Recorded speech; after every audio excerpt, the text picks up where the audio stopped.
Hey everyone, one Sith here to do another video. So we're almost at the end of 2019. Straight back, bim bam, into 2020. And I just wanted to do one more thing on Star Wars, right?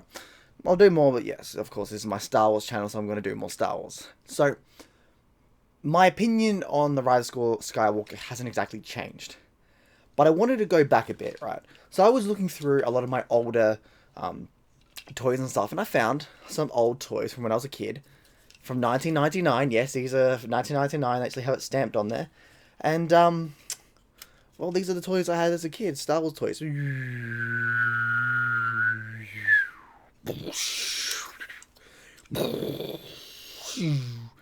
So, I wanted to talk about a kind of simpler time with Star Wars. And yes, I know at the time there was hatred for these films, but as a kid, I didn't care. You know, I didn't have that nostalgic bullshit that the OT gave me, anything like that. I had this. I had the Phantom Menace, and I had all these toys, and I saw the Phantom Menace in the film, in the cinemas, and I loved every second of it. For example, Anakin. As a kid, I connected with Anakin because I was around his same age, basically. I loved Anakin. I didn't care he was a kid. I didn't care he said weird lines, because I was his age, and I went, you know what? I would say that too. Shit, I said even stupider stuff at that age. So, honestly, I'd say that Anakin as a 10-year-old was actually better than most 10-year-olds. So, think of that what you will. But I grew up with that, and I loved it. I even had Jar Jar, and yes, he's missing his ears because I think I gave him to my dog. I didn't really hate Jar Jar. I actually liked the Gungans, you know. I love the imagination it gave me. I love the pod racing. I love Naboo. I love Coruscant. I love the Sith. I just love what it was because it was Star Wars, man. I felt it. I loved the designs of the ships. I loved the Jedi. I loved everything about those films and the Phantom Menace, what it gave me. And as a kid, nothing will beat. Like, you could say Empire's better, you could say New Hope's better, you could say Return of the Jedi's better, but nothing will ever beat me sitting in the cinema for the first time and being excited for something new for Star Wars. And then just seeing it come up, seeing Darth Maul, the pod racing, Coruscant, just having my mind explode for an autistic kid at 10 years old. Nothing will ever beat that. I don't care if you've got your nostalgia for it. I fucking love that film. And I think looking back at these toys has also really ignited what I love about Star Wars. Imagination. This is right here, imagination. These are very well developed ships. They're interesting. They're different. Got a mini Qui-Gon in there, because why the hell not? Mini Qui-Gon for the win. And it's just like everything just came together and really made me a very happy kid. Unfortunately, this was lost when we got to the the Disney trilogy. The Disney trilogy didn't have interesting ship designs like this. It didn't have interesting characters like this, or even Anakin, you know? Like, hell, even freaking Jar Jar is more interesting than that, than most of the characters in the Disney trilogy. It didn't have that spark of imagination and respect that the prequels did. And I feel like that's the thing that I lost. Because I'm not gonna lie, I lost my hope for Star Wars when I saw Episode 7, and then Episode 8 just went, and then Episode 9, I was just like, I'm done. Fuck it. I'm done. Throw it out the window. But The Mandalorian, however, has kind of brought that back. I'm not gonna lie. I love The Mandalorian. I love what it has done. The Mandalorian has taken everything that I love about Star Wars and then some. This is how Star Wars should have been done. Something new and different, but something respected by the past and stuff. So, for those who don't know, Dave Filoni is a big Legends fan, and he's taking things from Legends, which I think is what George Lucas was going to do with his sequel trilogy, and basically go, I'm going to put in what I love, take what I can, and involve it, right? And that's what he's been doing. There are literally Legends characters as cameos in the show. You just see them there, like certain bounty hunters and stuff, and I'm like, yes. There are even characters out there, shit you not, there are even characters out there that will mention things in such a discreet way that you could take the Mandalorian storyline and put it into Legends and it would fit pretty well. Quite well, actually. And I love that. That's what I love. I mean, hell, the New Republic's symbol is the symbol from Legends. They didn't use the new one that was created for the new canon. They used Legends. I'm like, I'll take it. I'll smeg and take it. I love it. And yes, I know they mentioned Canto Bite, but hey, Canto Bite could exist in Legends. I'm fine with that. I mean, hell, they took things from Legends into canon. Why can't we just, reverse that? And that's another thing, though. It's taking me back to things what I love about Legends, but it's also a whole new story about a Mandalorian, and it's just so well done. I watched the last episode yesterday, and beautiful. Beautiful, beautiful, beautiful. And you need to watch that. It's 8 episodes, yes, but it's brilliant 8 episodes. Not perfect, but honestly really damn good. I honestly loved it. Beyond belief, I loved it. And I respect everyone, anyone that wants to give it a go. And being able to feel that love again for Star Wars, I haven't felt that since these days. Since Attack of the Clones, since Revenge of the Sith. I haven't felt that love of grabbing a new toy, a Star Wars toy, and spending hours flying with it, playing around with the new ships, with the new characters when they had the lightsabers. I know I've got my Darth Maul somewhere. Unfortunately, I couldn't find it. I know I've got him somewhere in my room. And I can now have that, I have that back. I want to go out and buy the Mandalorian ships and characters and stuff because I'm really loving them. I can't say the same about the sequel trilogy, which is kind of what I'm going to end this video off with. This video is kind of a three-parter. Me talking about what I loved about my nostalgia and how it felt to be a fan of Star Wars and that kind of childish aspect of it. What's bringing that back to me, being the Mandalorian, and that's making me feel like a child again, but in a good way. It's making me feel like a child, but also what I want as an adult from Star Wars. And I think that's a great thing. It's a balance, and it balanced it really, really well. And then we're going to go back to Rise of Skywalker. I've had about 2 weeks-ish to talk about my perspective on Rise of Skywalker. Do I think it's the worst in the trilogy? I can't actually think of... I did it when I first saw it, but I can't really confirm that because I need to wait for it to come out on DVD. I need to watch it on a streaming service, and then I basically need to watch 7, 8, and 9 again.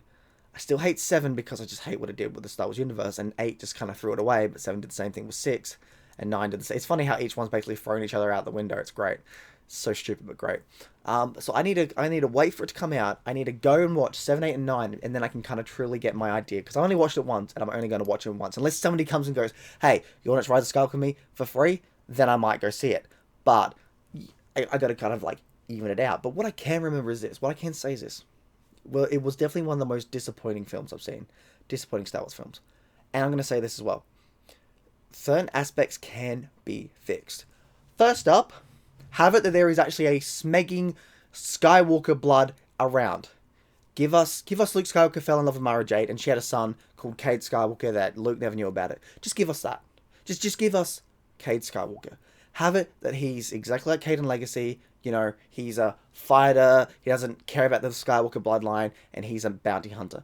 That's already given me an interesting character. And it also respects the fact that there is a bloodline out there, and it gives Luke something of worth. Not, oh, I trained Palpatine's granddaughter, and now she's a Skywalker. That was so dumb.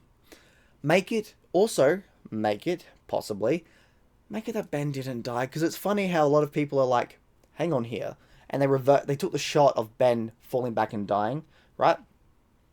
Of course, spoilers in this era, though.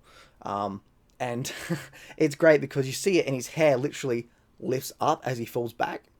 So they've obviously reversed the shot. And then there's the bit where Rey's in Tatooine. It looks like there's two left hands and one of them looks like Kylo Ren's. And then there was somebody who leaked that Kylo Ren and Rey actually shot, well, the characters at least, shot on a Tatooine set. So I'm kind of thinking, they pulled a smegging Luke Skywalker with Ben Solo. And I love Ben Solo. He was the most interesting character. If he survived, that would have been one of the positive things about this movie. But they pulled a Luke Skywalker. He dies for no reason. And he does. He's after they kiss and he's just very happy. And then he dies. It's like, what? What? A really powerful, I loved seeing Ben Solo, man. Nah, he's dead. Why is he dead? I don't know. He's dead. Oh, okay. Okay, he's dead. Great. It's just why would you kill Ben Solo? It just made no smegging sense. So that's another thing I think would help clear up. Obviously, remnants of Jedi that were around because they've already screwed up their canon with the movies. Let's just keep going. Have it that some Luke Skywalker's students did survive. That'd be great. And one big one is this, Snoke. So we know that Snoke is a clone. And I feel like you could really make it work and kind of fix a few consistency weird things that happen with the film, such as Snoke wanting Rey to be killed in the second one, The Last Jedi, and it's like, nah, she's my granddaughter, let her live, And if Snoke was being controlled by Palpatine, it's like, why would Palpatine want his own granddaughter dead? And it's just up, down, left, right, it's whatever. My idea is this, Snoke is a clone, but or of someone or something powerful. He's his own creature, whatever. But he finds out that Palpatine created him, but he goes against his creator. That would be smart. He rises up this new First Order, and he does that against it. And the idea is that he trains Darth Vader's grandchild, who he wants to pit against who he wants to pit against Palpatine, but he also wants that son to defeat the granddaughter of Palpatine. That would be pretty great. Honestly, I would enjoy that. It'd give Snoke some backstory and some depth, because it's like he's not just a creature created by the Emperor. He's someone who wants to take over and stuff. And it's very Sithish. So you know what? I would love that. If the new Disney canon just takes these aspects, wiggles it around, and puts them back into canon, you would pique my interest, and I would definitely come back to Star Wars. Because right now, I have no faith in Star Wars other than Mandalorian. I mean, shit, 90% of the things I got for Christmas was Star Wars Legends books and comics. I think I've got one actually down here, which is just like right here actually. This one, it's haven't opened it yet because I was like, yeah, I'll wait until I open it. But do a bit of an unboxing. Yeah. So, Legends, Rise of the Sith. I bought that because it's amazing and it's well done. And it just reminds me of the good stuff, you know. So, yeah. I mean, hell, Qui-Gon, man. It's got Qui-Gon in it. Frick yeah. And like that's it. Like that's Star Wars to me. This is Star Wars now, and Disney's gonna have to fight to get me back into Star Wars in the way that I think is worth it. But anyway, I don't want this video to go for too long. That's kind of my retrospective on what I loved about Star Wars, you know, the characters and the designs and the imagination that we had. And this is just great to relive your childhood. And I know nostalgia bait can kind of warp your perception, but I think just controlling it is just as bad. So, but yeah. And then of course I love The Mandalorian, 10 out of 10, and what Disney can fix, and I hope they fix it. But hey, that is the one Sith of Asgard, and I shall see you all in Valhalla. Goodbye.